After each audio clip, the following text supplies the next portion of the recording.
Welcome into the latest edition of Extra Time. Ale, Jan and Frank are here to answer your questions. Is this a watch party? Is this a watch discussion? Because you're going to a watch party. Yes. I like that headline, watch party. That's good. Well, that's what we're going to do. We're going to watch and we're going to party, Watch. Jan. Yeah, watch party. Yeah, I love it. Jan, we'd love to have had you there, but no doubt you're off following Erling Haaland wherever he is. Erling and Martin. The good thing about me is that I will get a Norwegian title winner in England, so that I'm happy. Aston Villa, they can't harm us, can they? Look at that. You know, he's on a high. Jan is on a high Yeah, with Norway. Yeah.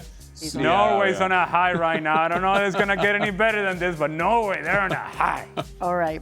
Okay. There's quite a serious one for the first one. Boys, should FIFA or UEFA rule against players covering their mouth in any way, shape or form when the ball is out of play and rule an immediate yellow card for said behaviour? So there have been some reports that they're looking into some type of ban on this, on covering your mouth if it comes to abuse, but obviously then you're looking at how can you prove that that's the case. This is what we're looking at right now. So what do you guys think of this? That's not even that.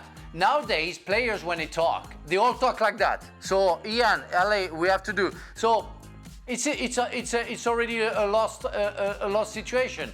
A lose situation where players, they do that. They can insult anybody doing that. So and they all talk like that because they don't want the media to see what they're talking about. So either they do that or they do that. They can insult anybody. So it's not going to work. It's useless.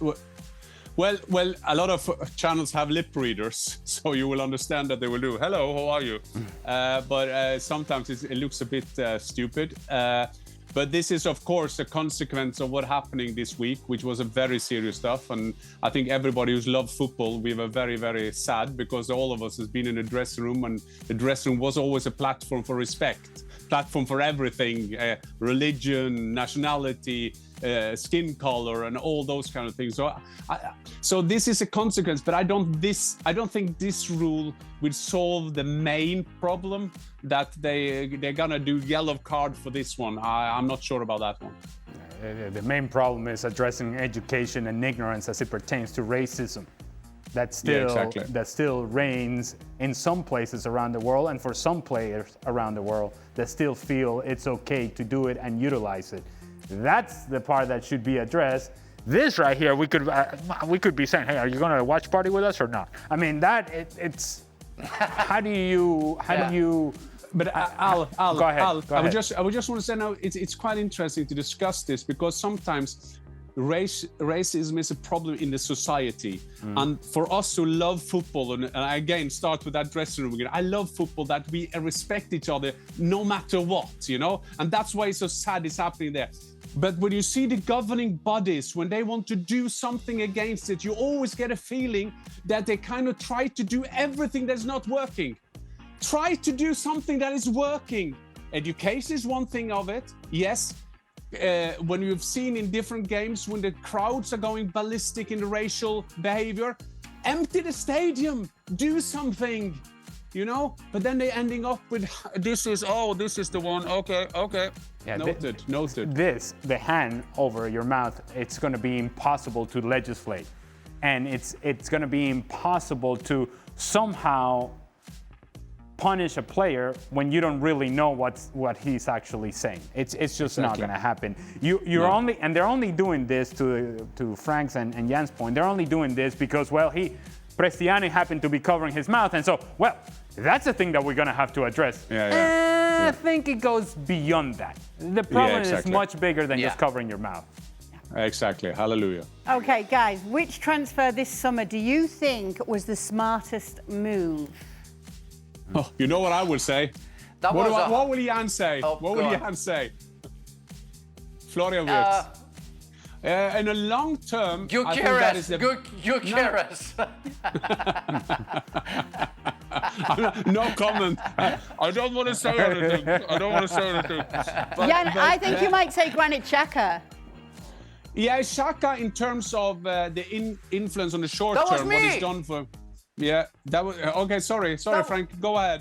All right. I would just end my Florian Wirtz thing because I think... Yeah. No, I won't stay late. I think that was a great argument, Frank. No, I will give it that to you, Frank. But I will just mine is Florian Wirtz, because I think in the long term he will be very, very influential player for Liverpool. Please, Frank. Yeah, sorry, Frank. Yeah, sorry. That was my choice because it took me like 45 minutes to decide who I'm going to pick. So I thought about Ekitike, but Ekitike does well, but the way that Liverpool plays, that doesn't suit me. But when I saw Granit Xhaka going to Sunderland, I really wonder why he was going there, because after what he did for Arsenal, then Leverkusen, I say, oh, maybe that's not good. The guy has been a leader, the skipper of that team, and Sunderland has surprised everybody. And it's why I picked Granit Xhaka, because he showed to the world that he's a real talented player. Good pick, good pick. I'm going to throw out a name that I don't know if it's smartest move or not. I'm not looking in the long term. I'm looking right now, and what my eyes are seeing, and it's Luis Diaz and how much of a difference he has made at Bayern Munich. Well done. Is a player that some may have considered to be a risk, not really. And what he brings to Bayern Munich is so different than everybody else in that team, especially when Jamal Musiala was injured. Jamal Musiala can do certain things that go off script because of the individual talent. But when he wasn't available, you look at Luis Diaz, and he is a tactical nightmare to defend against, because you don't know where he's going to appear. You don't know what he's about to do, because there are no trends to his game. And you know why there are no trends to his game? Because he doesn't know what he's about to do. He's chaotic in the way that he plays, and in doing that, he creates chaos defensively and creates a whole lot of movement for Bayern Munich. And it's not only movement, it's also productivity. I'll take Luis Diaz. Nice, good stuff, guys. Sorry, I didn't have the last answer. So you picked the same name, Ian, with Granit Xhaka? No, We picked Florian both Wirtz. the same. Florian Wirtz. Florian Wirtz. Florian Wirtz. Okay. I think long term. Wow, I think long term. Notable mentions will be Mendy, Joan Garcia, few possible options there. We could only mention one. I know, and I don't want to mention Frank's again. No, please. Right. He was very emotional about Granit Xhaka. That's mine! It's mine! I've been thinking for 45 minutes. 45 minutes! 45 minutes to find somebody. Come on, Wow. For Jan, when Haaland lifts another Premier League title, will you be more overjoyed for him or sad for Odegaard? #Bottlers FC. Wow. I will be very happy for Haaland and very sad for Martin Odegaard. That sounds a bit double agent to me. Well, what about it? Yeah, Well done. What a risk. What a good answer. I am a bad in terms of these two, because I would love to see them both do that. I must admit that Erling has won the league, so I would love to see the captain of Arsenal, the Norwegian, lift the trophy. I would love to see Martin do that, but I would be happy for both of them. You know, as a Norwegian, as Al is saying, for us Norwegian, we are 5 million people, and at the moment now when it's snowing and we have the Winter Olympics and Bodo Glimt, you feel that we run the world. So I must apologize for that. I'm being a bit high at the moment. Yeah, it's a good moment for the Norwegians.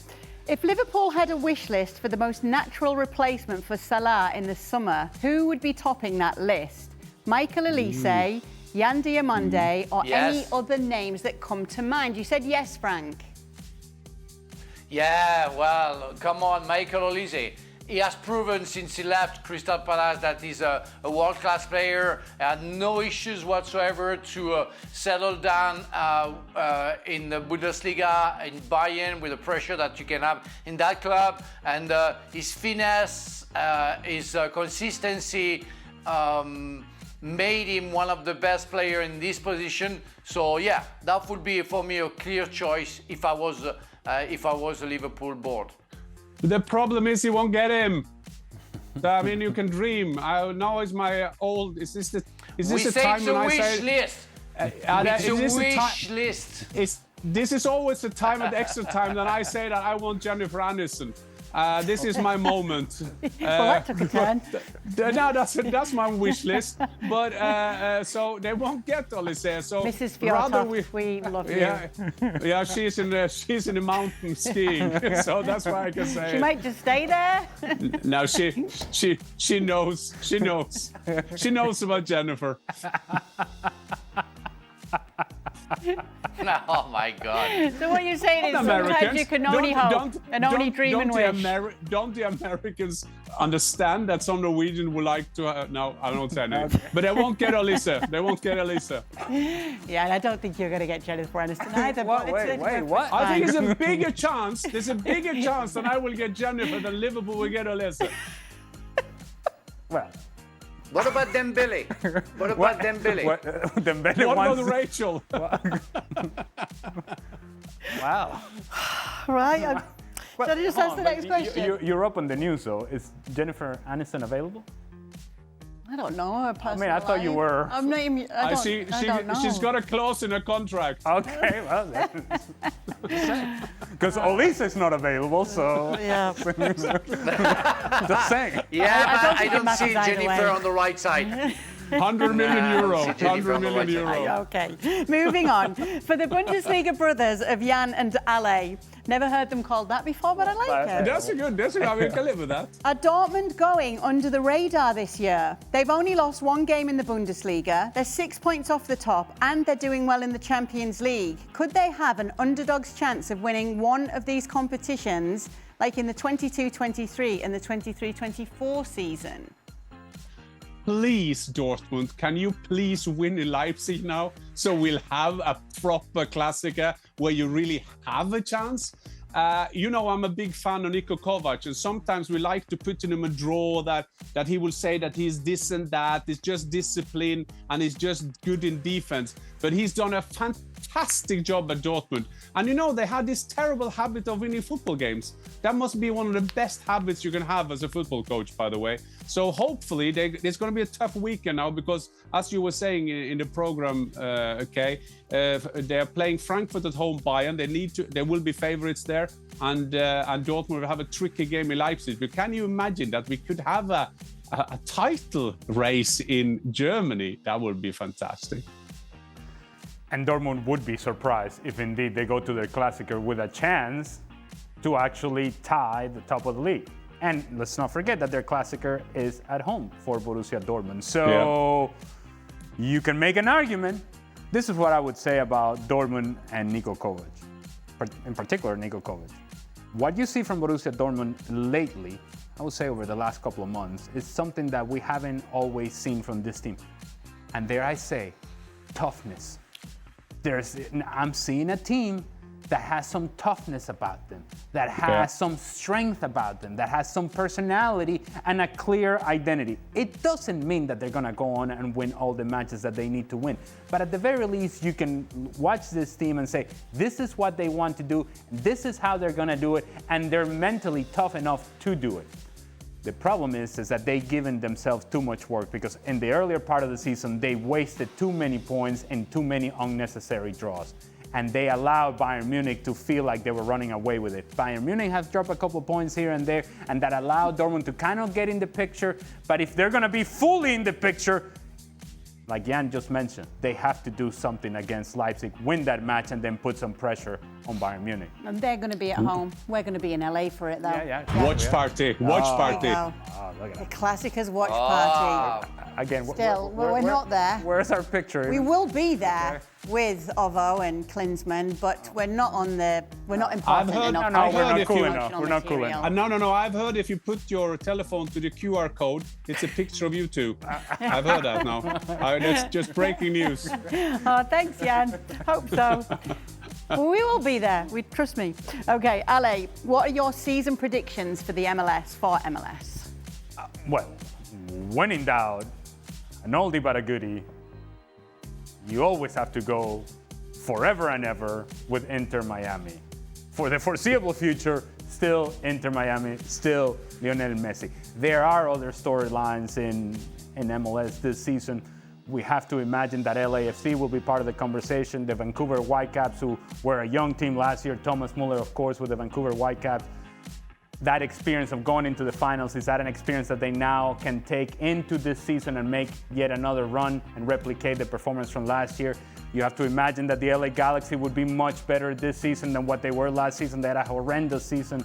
And I feel as if though the LA Galaxy is one of the important brands in Major League Soccer. So it's important for the league, for the Galaxy to be competitive. My Columbus crew, they'll be part of the conversation as well. And shout out to Bundesliga and German players. Timo Werner is now with the San Jose Earthquakes. I don't know that people realize that Timo Werner is not even 30 years old yet. He turns 30 in March. Yeah. And there he is, or here he is with the San Jose Earthquakes. We'll see what kind of signing he turns out to be. But if Timo Werner shows up and is interested and is engaged and is confident, he should be a player that should be making a difference in Major League Soccer. Interesting times. Who's the funniest person in the ESPN FC crew? Wow. Can I say today that I had a meeting with the head of communication of the Norwegian Football Association, and she used to work with Stevie at New England. That was fantastic. That was fantastic. And I said, and it was so good, and she spoke so highly of him. But she was wondering when he went going into media that how could people understand him? Because she was struggling and she was doing the communication there, but she spoke so highly of Stevie, and she said he was so good on TV. So I hoped he was on tonight so that I could say hello from her. But I would say Stevie but he doesn't know that himself. Yeah, Frank. I'm gonna go with Dan, because Dan is very sarcastic and he's a funny English guy, you know, and I love him for that. I hate him sometimes for that, but I mostly love him for that. Yeah, they can both make you laugh out loud, but in different ways, as you guys are saying. One of them's very cheeky and one of them doesn't even realize that he's going to make you laugh out loud on a daily basis. And that's the genius of Stevie, that he doesn't even know why he's being funny, and yet he is. There is no better laugh in our show than Shaka's. True. And nobody makes you feel funnier than Shaka when Shaka is next to you on the show. You can say what could potentially be considered a joke, and Shaka feels like, or makes you feel like it's the best joke that has ever been told. So I would suggest that it's great to work alongside Shaka. Good point. Yeah, good point. it's actually great Ali, to work alongside Ali, everyone. Go on, Frank. Ali, you're not far away from the top of the top, you know. You crack me up at some point, you know. You're a funny guy. Well, thank you. I wish my lovely wife would feel the same way, Frank. I wish that's none of my business. I'm sorry about that. For I Lent, wish that Jennifer Aniston would feel that, but that's another. I'll tell you. Just a sort of behind-the-scenes look into my family. You know, for Lent, you're supposed to give up something, right? And so I was considering giving up meat, or giving up this, or giving up that. And she goes, instead of giving up, why don't you add something to your life? And I said, what is that, babe? Patience. I'm like,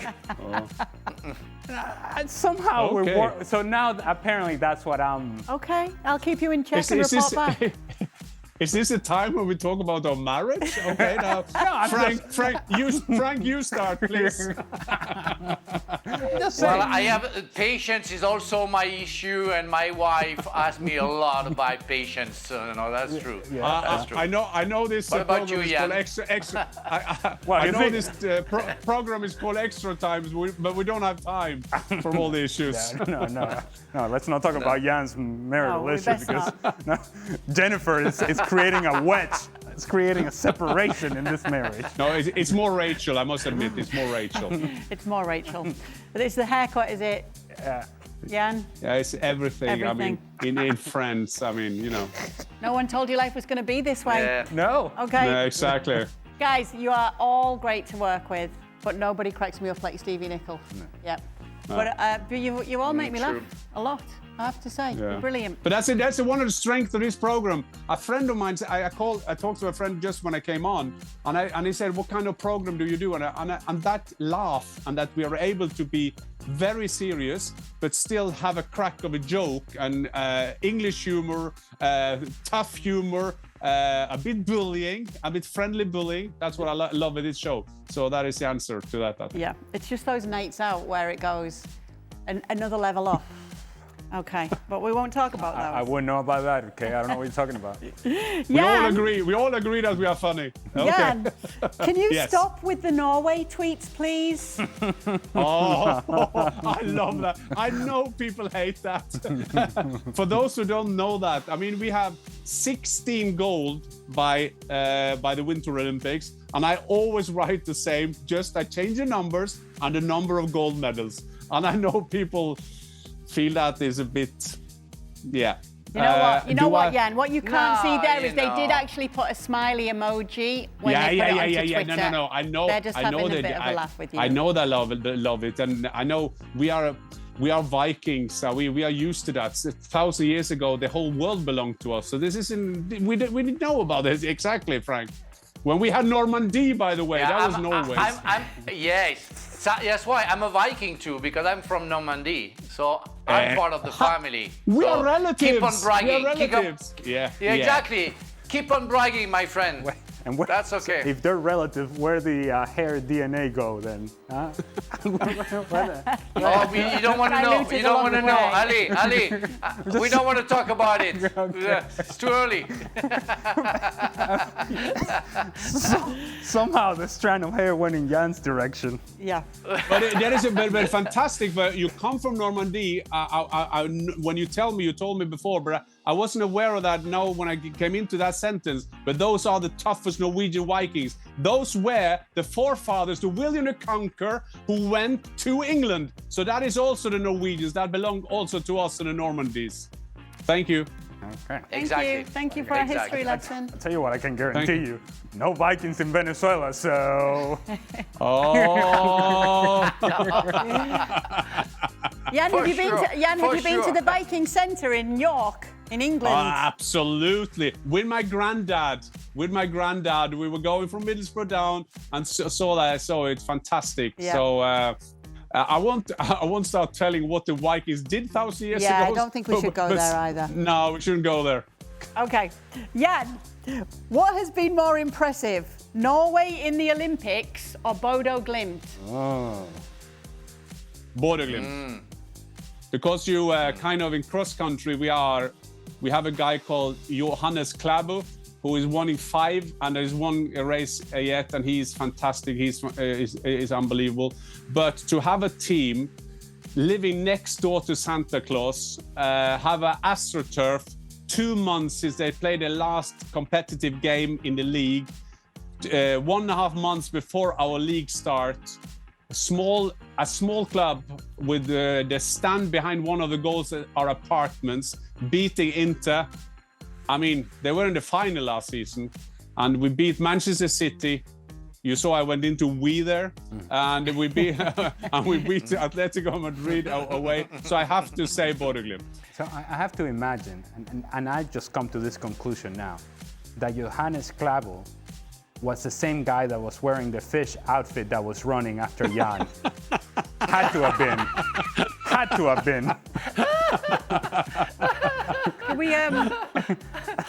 Could there be, if there was an Olympics race in running away from a fish, they would. I would have lost it. Jan would not make the podium, no. He would not. But to be honest, I was just trying to stall a bit of time just in case we had it accidentally to press play on, but I don't think we did. It's never not funny, let's be honest. No. It's always brilliant. Okay, yes. Jan and the fish. All right, guys, thank you so much for sending in your questions. Some nice ones today.